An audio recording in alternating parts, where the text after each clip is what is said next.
Welcome to the Unilat exclusive view at Den of Thieves 2 Pantera. I'm here, of course, with the stars of the film, O'Shea Jackson Jr., Gerard Butler. Wait, my name first. Oh my Do that again. God. I want to get into the action, the drama, the chaos of this highly anticipated sequel, so let's get right down to it. Guys, this is a heist movie at its core, but on a personal level, what's the most daring heist or scheme that you've ever pulled off? Oh my goodness. Well, what happened was, This is my worst ever. And, I ended up apologizing. But, so when I was a kid, there was a game out by the name of Grand Theft Auto 3. And I had my mom take me to the game store to try to get it. And the guy behind the counter definitely talked her out of getting me the game. And so I hated him for that. But then when I went to my grandmother's house, my uncle was staying there. And I noticed that he was playing Grand Theft Auto 3. And so I'm watching him play it, and then he had to leave to go to work. And then one day he came home, and Grand Theft Auto 3 wasn't there anymore. And the worst part about that story, about me stealing Grand Theft Auto 3 from my uncle, is when he got home, I helped him look for it. I'm a scumbag, I know. that's disgusting. Yeah, That part, I think you told me this before. That is actually awful. We were speaking about this off camera. That's Black Air Force energy. Yeah, bro. So I straight stole it, and I told him about it when I was the ripe age of 31. I'm 33 now. Jordan, you got a story? In the movie, he stole all the scenes from me, but then he had me still look for them. He didn't tell me I still had to look for the scenes. No, I thought you were going to go further with your admission because mine's is a little worse. Oh my God. I know. I was like, I didn't know how much I could admit. But when I was younger too, I wasn't a kid, but I was just about to go into law school, and I didn't have any money. I was totally broke, and the family were broke, and there were a couple of banks in this small town near where I can say this now because this happened a long time ago. But I went into both those banks at the same time with it was cold, so I had a mask on, and I went in with a little note and basically said, give me all your, no, this is a while ago though, I said, give me all your money or this place is going to go off, like go off. I never ever explained what that meant, but they gave me a ton of money. Should I believe him right now? And then I was questioned. But they never got me for it, and that was a long time ago. So I believe, according to my lawyers, I think I'm good now. Bro, I'm gonna go through your IMDb to see what movie you're talking about. Look, we're gonna roll past That was good, though. That was impressive. That was impressive. That's why I do what I do. That's right. All right, so I want to talk a bit about the movie now. So, Gerard, you've been a part of some pretty intense action films, not just that story, but here in Den of Thieves, your character is, let's say, ethically flexible. What is it like to step into the role of Nick O'Brien, the anti-hero?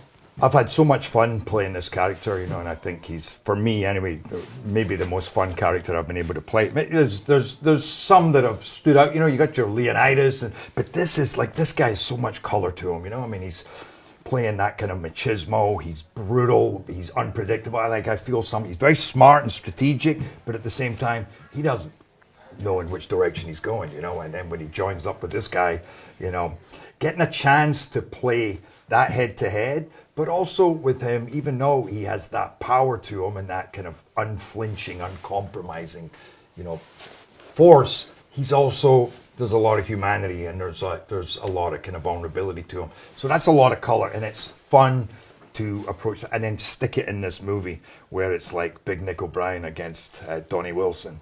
It's a fun face-off. It's such a great dynamic, and Donnie's character, of course, evolves a ton too from the first one to this movie, Pantera. Talk to me about the evolution that he's gone on and the journey that we can see him take in the second.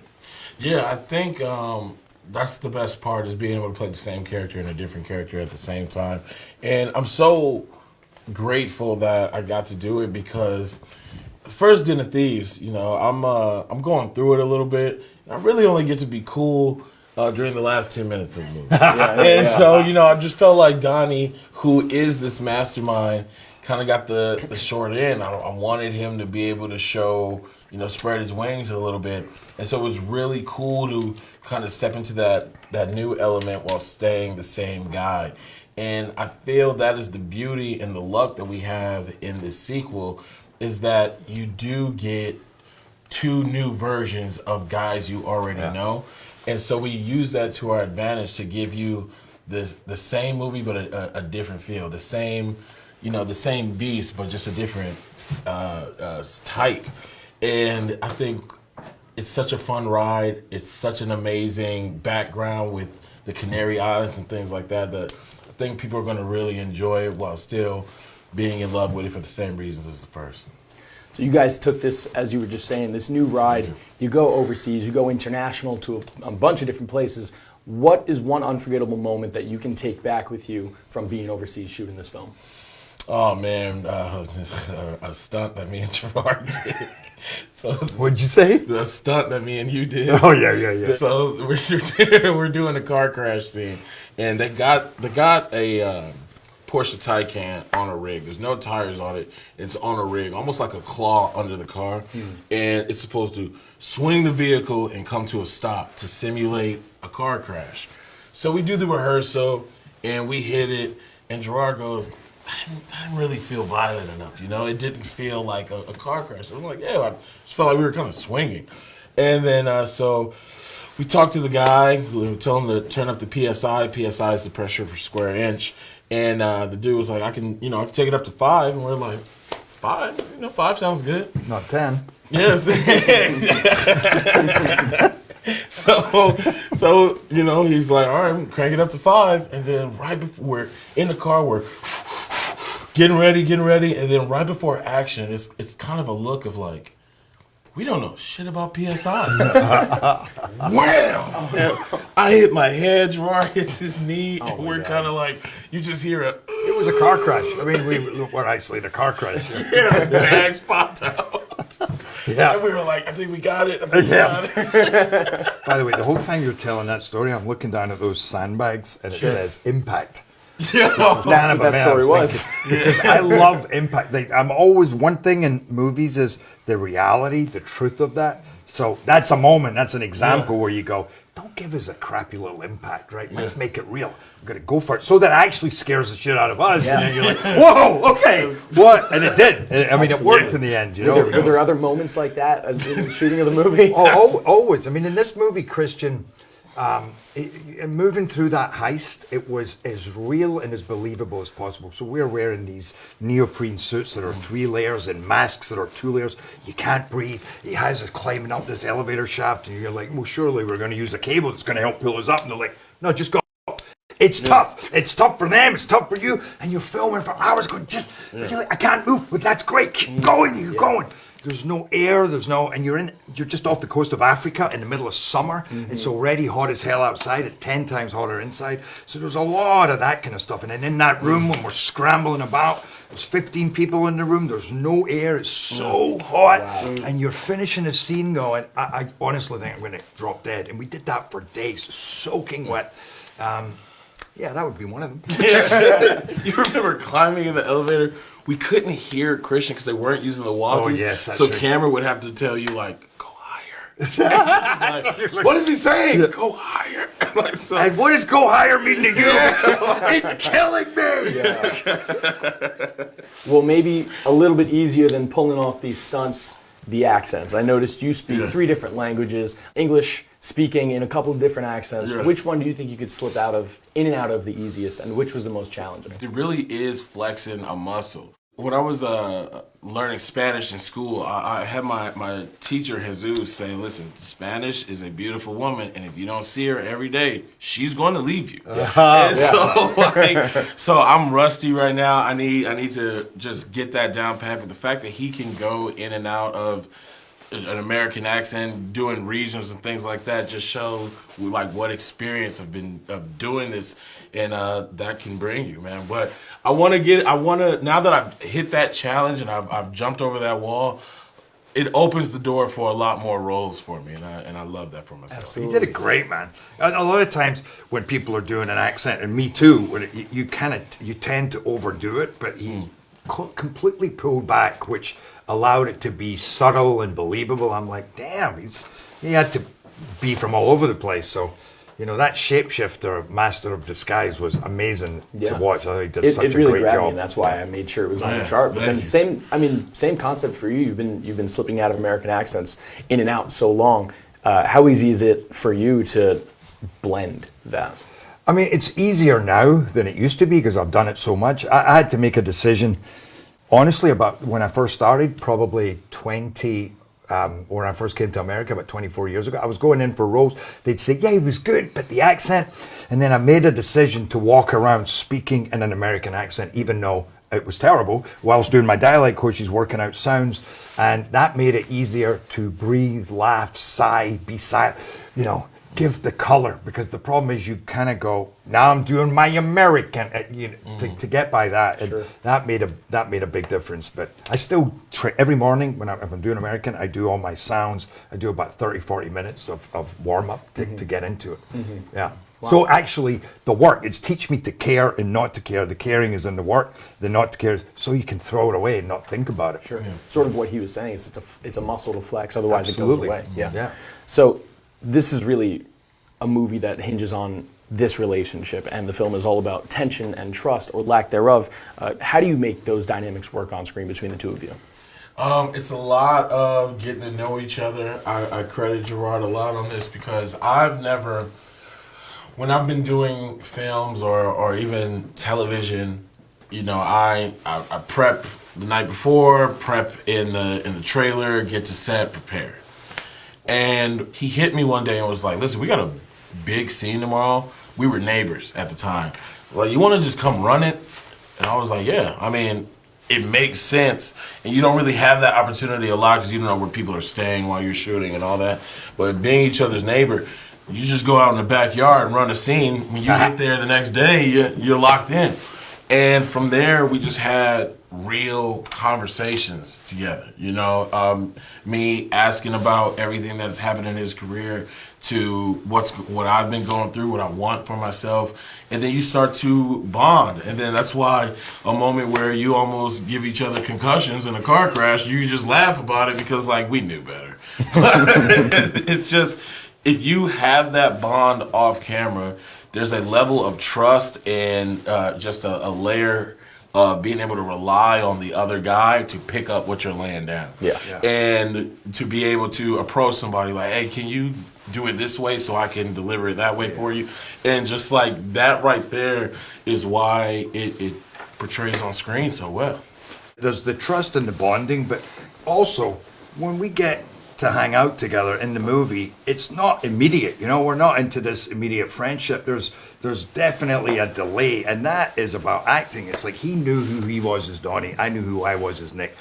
And in the moment, you're discovering, how do we bounce off each other? How does that work? How are you right now in this scene? Because I don't really know you, and suddenly I want to work with you, and you know, all of that going on, which leads to really interesting, rich dynamics between the two of us that you never know which way it's going to go. You kind of like them. There's this innate brotherhood forming, but at the same time, you don't know what the hell this guy's going to do. You don't know what the hell I'm going to do, and that's great to watch because you're not showing the audience. They're kind of, you're letting them in. They're letting them see you, and I think our dynamic is the best part of the movie, and that's a movie that I think has so much great stuff in it. But you know, a lot of that is just, I think, good acting next to each other, and like you say, that trust and that respect, right? Yeah. There's no ego here. It's about the best scene, the best movie. Absolutely. It's not about me overpowering you or you looking better. It's like, how do we make this movie great? Yeah. So, a little bit of fun before we start wrapping this up. O'Shea, you were at Monday Night Raw on Netflix, live in LA. I know you're a huge wrestling fan. What pro wrestler or pro wrestlers would you bring into your heist crew? Number one, Jacob Fatu. I'm gonna need a tank. You know, That's a dog. That's a werewolf right there. Yeah, I'm gonna need somebody where if it all goes bad, we're getting to the car. So absolutely, I would need my man Jacob Fatu. I need somebody who can plan. You know, can really scheme, and so I would need my man CM Punk because Punk, Lord knows he's thinking before every move that he does. I'm gonna need some ladies to take the charge. You know, shout out my sister Bianca Just Belair. left it there. Ladies. Cut. No, man, because I need some femme fatales to, like, you know, just in case we need to distract some guards and they can handle their business. That's my girl Bianca Belair for sure, and Jade Cargill. Shout out to Jade. And then just to plan it all, I need the wise man. I need Paul Heyman. It's a good pick. It's a distraction, I think. Yeah, bro. He could definitely get us into the bank, too. Gerard, what's one thing you wouldn't trust O'Shea with in a heist? Well, I wouldn't trust him to bring his beatbox. Oh, yeah. His music is loud and obnoxious. No. He just plays it too loud. Because if we were going to a heist, I think it's good to have some music in the car to get into it. Yeah. But he'd have the windows down, playing like TV he did off every morning, because we live next to each other. So he'd train in the morning, and he would just bring his beatbox and put it on the wall, which is right next to my ear, and play it full volume, and then scream at his trainer because he hates training. Hate it. So so whack. I think I'd maybe, if I put plaster over his mouth, I think other than that, we'd do a great job together. Finally, guys, what should fans expect out of Den of Thieves 2 Pantera? What should we be excited about? Man, just everything that you love from the first one. As far as the suspense, us keeping you on your toes as an audience. There are no bathroom breaks. You know, you will miss something. And that's just all, you know, just love towards our director and writer, Christian Gudegast. And, O'Shea Jackson Jr. and Gerard Butler, what else you need? I mean, if you could open up the world of a franchise and really extend it and go, you're bringing everything that you love from the first one, but you're actually creating a whole new dynamic and tone. It's got this beautiful kind of European vibe, the aesthetics, the cinematography, but it's gritty and it's real. And having a chance, I think, more than the first, to climb into our characters and the rest of the actors. I don't mention them enough, because the performances in this movie, all the actors are chosen and are really, you know, they're really the dudes. They're really kind of, they feel strong, and it feels tense, and it feels dangerous, and it feels cool. And that, and an amazing heist and great action, but time spent. They don't make movies like this anymore, I feel, where you actually, there's as much drama as there is action, and the action feels way more involved because it's not gimmicky characters. It's richer, deeper, spending time with them, so that by the time all that starts and you are so in it. You're with them because you know these guys inside out. You haven't just heard the mandatory, he's a bit like that, he's a bit like that, you know. That's a very long-winded answer to why people. It's all right. Jesus Christ. Well, That's like Salvatore. It is a perfect way to wrap up, guys. This has been the Unilat exclusive on Den of Thieves 2 Pantera. Before we get going, we're going to take a look at the trailer from Den of Thieves 2 Pantera in theaters this Friday.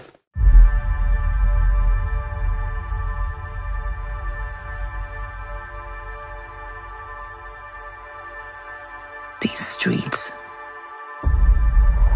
they're different. They're old. The ties are deep and hidden.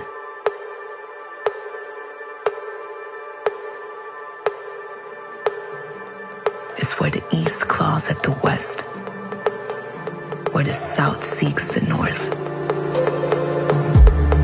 There's honor here that must be respected. Rules that cannot be broken. And if a mistake is made, only blood is paid.